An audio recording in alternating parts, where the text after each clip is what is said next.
Hello, I'm Jashykins, and I'm here to give my review of the American Horror Story Asylum episode Continuum.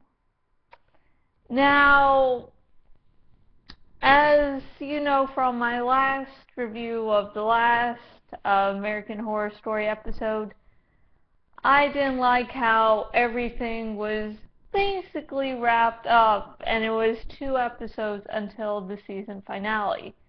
So going into this episode, I was like, I was just like, it's probably going to be crap. It was nearly wrapped up. There will be things going wrong, but after I watched the episode, good episode. I actually enjoyed it and can't wait to see how this season actually ends. We get the Monsignor. He says, hey Jude, I'm going to let you out of Briarcliff, don't worry. And when that part was shown, I was like, what the fuck? Okay, 2 episodes ago you were like, you're my best friend, let's get you out of here, basically. Last episode was like, I'm suddenly switching around to be a total douchebag. And then in this episode, he's like, yeah, I'm gonna release you. And I was just like, while I like Jude getting released, what the fuck? But it turns out he was being a fucking liar. And was just like, yeah. And because they're sort of showing Jude's storyline through her point of view, she doesn't realize that around 3 to 4 years have passed. So, Monsignor was being a fucking douche. And on one hand, I don't like douches, but on the second, it was at least following his character from the previous episode. Now, Lana, for the majority of the season, has been my favorite character. She was the one I was like, I really don't care about what happens to the other characters. I just want Lana to come out alive and be happy.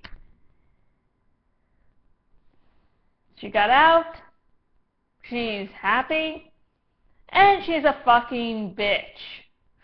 Because what happens is she gets her book out about her story, and suddenly she has the ego the size of Jupiter.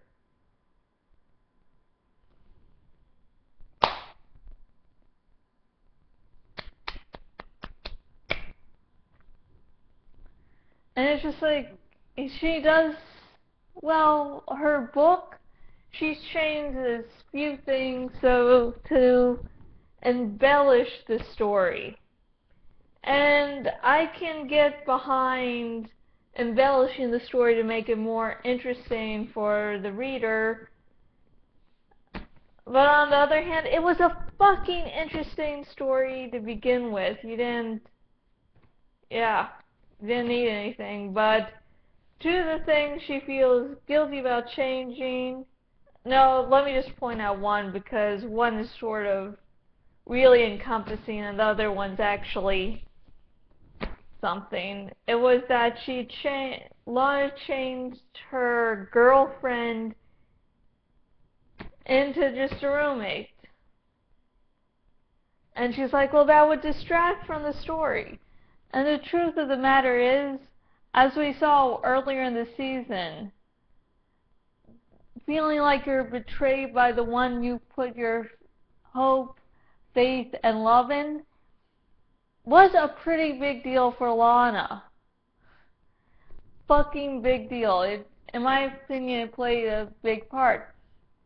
But at the same time, the time this show takes place in isn't, modern days, where it's still sort of bad for some people to come out as gay, lesbian, transgender, etc. Trust me, there are so many different types of sexual orientation, I can't name them all. Anyways, yeah, it could cause problems, so I could see a definite fear of her, and I guess it would take a stronger woman than her to actually come out as gay. Because it could ruin her career. And besides that, it might even ruin the chance of people looking at her book. But back to Lana being a bitch, which I wasn't talking about for a while. Anyways, Lana had previously told Kid, I'm going to bring Briarcliff down. I'm going to take it down. Nope. He was probably like, I'm feeling great, I'm feeling fine, and I don't care about anyone else.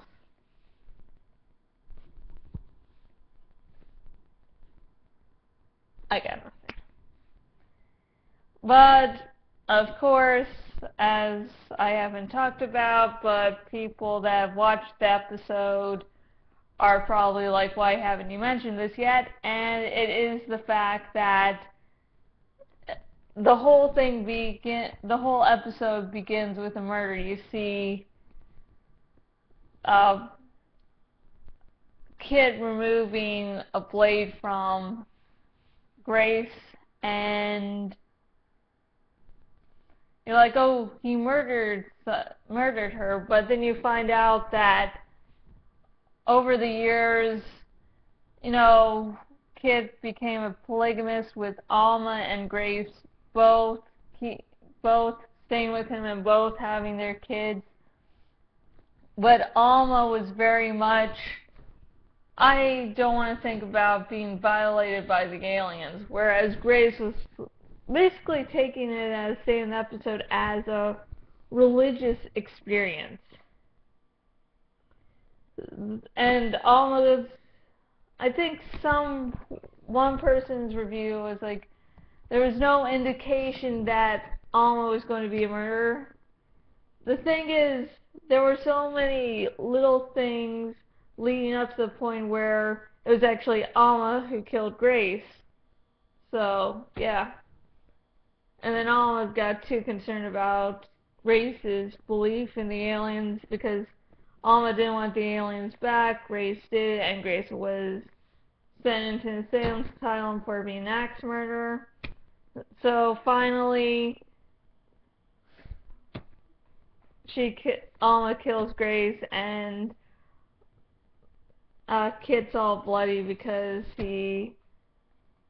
how he interacted with the corpses. Don't worry, it's not disgusting. Nothing, just like leaning over. And so and that's why he's bloody in the beginning. Then Alma is sent to the insane asylum, Briarcliff, and she ends up dying because I guess she just gave up. But yeah. And going back to Jude's storyline, Jude starts hallucinating. Of course, she forgets the sense of how much time has actually passed. So yeah, then she sees one of her roommates as the angel of death. And so she ends up trying to kill her roommate at the time, and she's brought to the person in charge now, who basically tells her the truth about the Monsignor ditching her, about how much time has actually passed, and yeah.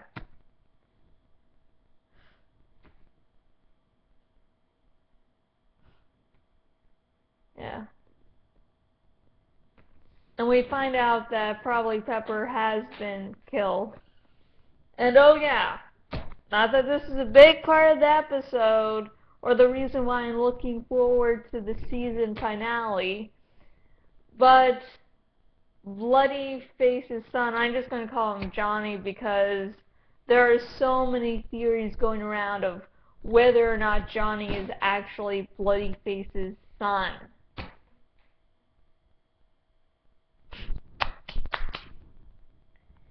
Anyways, he comes to the bookstore, a really old bookstore, and is like, yeah, do you have a copy?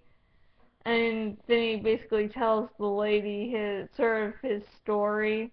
And then he's like, well, the lady keeps on refusing giving the book, so what does he do? He reacts really calmly and basically tells how he's going to murder Lana, who he believes is his mother. Might or might not be.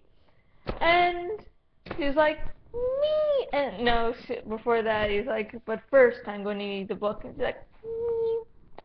Because, yeah, she realizes that, hey, hanging on to a precious book or living a few more years.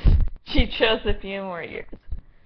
But, yeah, that has been my little look at American Horror Story Asylum episode Continuum, which is also the name of a show on Sci-Fi. Now, a little backstory about it. Continuum, the show, was a Canadian show, and Sci-Fi has finally picked it up, so yay. So I would suggest you watch that show too. If you're wondering about any reviews I'll do of that show, it'll probably be after the 3rd or 4th episode, because I've already have some reviews of that series out. Anyway, I have been Jashykins, owner at jashykins.blogspot.com. If you want to contact me for whatever reason, hey, to talk about this crazy season, some things you like, some things you didn't like, you can contact me at facebook.com/jashykins fanpage or on Twitter at jashykins. And with my Twitter and Facebook page, you can also keep up with stuff I'm planning to do, how I'm doing on some projects. I sometimes even live tweet during shows when I view them, so sometimes it might be a day or two after. Anyways, if you're viewing this on the YouTube, subscribe, like, comment down below, share, favorite, blah, blah, blah, blah, blah. And if you're viewing this on my blog, thank you just for watching, and hey, share. And now that you're on my blog, explore it. And now, today is the final Fringe Friday, the series finale. It might take me like a week or two to finally get back on my feet after seeing the series finale. Hopefully it's awesome. And hey, until next video, goodbye.